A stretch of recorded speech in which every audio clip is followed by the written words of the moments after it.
हिच्या आईवडिलांनी काही दिवसापूर्वी मला इथं आमंत्रित केलं होतं. खरोखरच चांगले नृत्य तिने आपल्या समोर सादर केलेलं आहेच. पुढचाही भाग व्हायचा आहे, जास्त वेळ घेणार नाही. परंतु भावप्रिया नृत्यालयात केरी याचं उद्घाटन आज होतंय.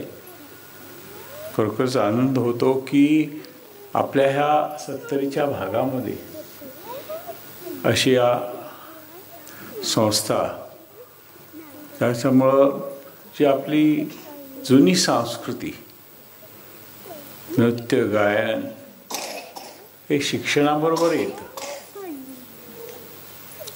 आणि ते पुढं न्यावं. गोमांतकामध्ये जे कलाकार इथं गोव्याला पूर्वी असं म्हणत असत की गोमांतक हे कलेचं माहेरघर आहे आणि बरेचसे कलाकार मुंबई वगैरे इतर उर्वरित भारतामध्ये जाऊन नाव मिळवत असत. आपल्याला पुष्कळ नाव ठाऊक असतील आणि या कलाकारांनी गोमांतकाचंही नाव वर काढलेलं आहे, जसं लता मंगेशकर कुटुंबीय वगैरे वगैरे. आपल्याला गोमांतकामध्ये विमुक्तीनंतर आपल्या ह्या राज्यात, छोट्याशा राज्यामध्ये अशी रवींद्र भवनं 1, 2, 3 वेगवेगळ्या भागामध्ये, दक्षिणेकडं, उत्तरेकडं वगैरे आपल्या छोट्या राज्यामध्ये.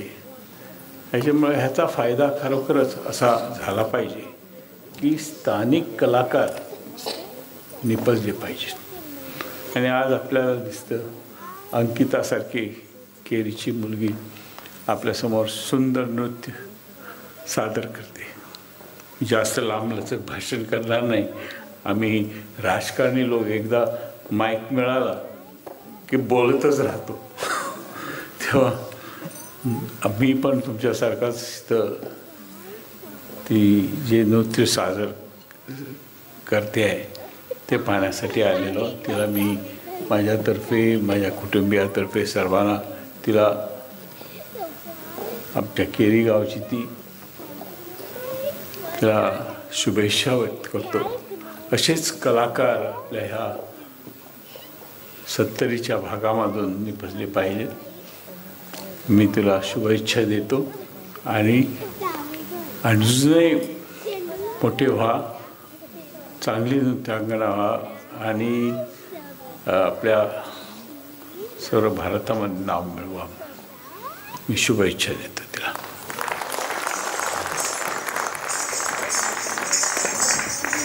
हांव विनंती करता राजेंद्र केरकर सरांका की ताणें एक ल्हानशें मानचिन्ह चंद्रशेखर गावस हांकां दिवचें.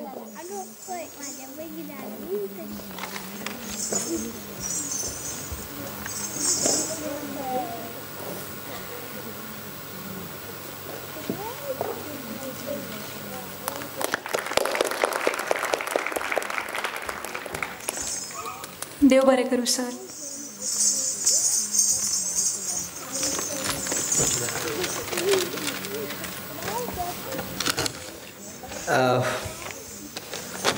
खूप छान. आपण म्हणतो की राणे सर कुठल्याही कार्यक्रमाला उपस्थित राहणे खरं तर आयोजकांच्यासाठी सन्माननीय अशी गोष्ट असते, खूपच भूषणाची गोष्ट असते.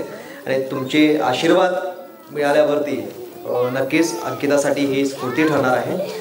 आपण जास्त वेळ न घेता या ठिकाणी आजचा हा जो कार्यक्रम आहे, हा या ठिकाणी औपचारिक कार्यक्रम, हा जो स्टेजवरचा कार्यक्रम आहे तो संपूर्ण पुढचे 3 जे नृत्य आहेत या ठिकाणी सादर होणार आहे ते होणार आहेत.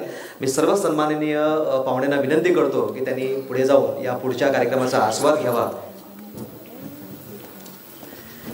आणि लगेचच आपल्या स्टेज दादांनी जरा स्टेज क्लिअर करावी.